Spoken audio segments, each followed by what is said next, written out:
Bonjour à tous, dans cette vidéo, nous allons voir comment écrire un algorithme pour calculer les termes d'une suite. Dans l'exemple, on nous dit soit un est la suite définie par u0 égale 3, et pour tout entier naturel n, un plus 1 est égal à 4un moins 10. Et on nous demande d'écrire un algorithme en langage naturel permettant de calculer le terme de rang n, c'est-à-dire un, de cette suite, puis d'écrire une fonction en Python permettant de faire la même chose. Alors commençons par écrire un algorithme en langage naturel permettant de calculer un.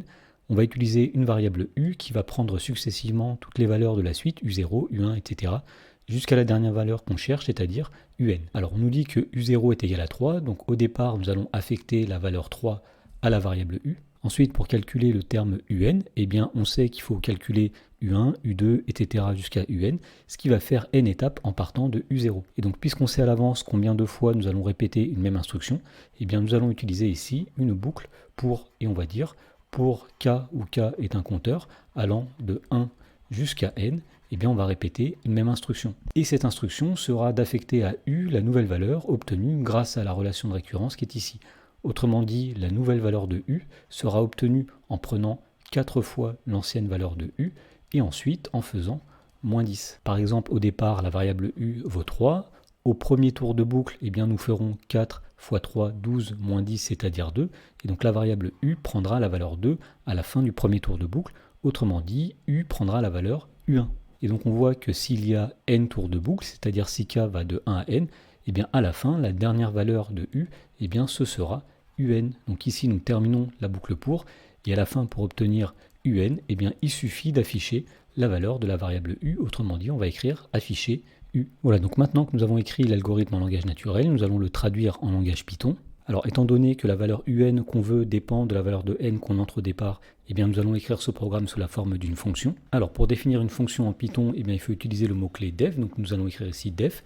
Ensuite, le nom de la fonction, donc nous allons l'appeler u, puisque nous voulons calculer le terme un de la suite un.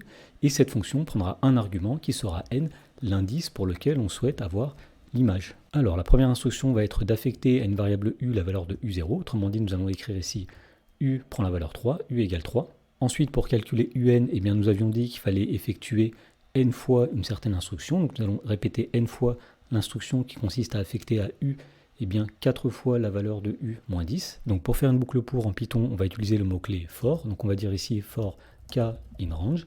Alors le nombre k dans l'algorithme en langage naturel allait de 1 à n.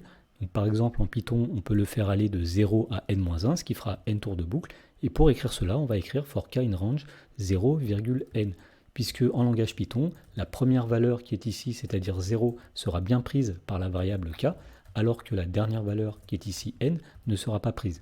Donc ici k prendra toutes les valeurs de 0 à n-1, ce qui fait bien n itérations. Et donc pour k allant de 0 à n-1, c'est-à-dire on va répéter n fois l'instruction qui consiste à affecter à la variable u 4 fois la variable u moins 10. Et donc une fois qu'on a fait tous ces tours de boucle, on va renvoyer la valeur de u, ce sera la valeur de un. Alors on peut tester ce programme en l'exécutant. Donc quand on exécute le programme, il ne se passe rien. Pour avoir quelque chose, il va falloir appeler la fonction u. Par exemple, si on veut le terme u3, on va taper u3 dans la console comme ceci, et on voit que u3 c'est moins 18.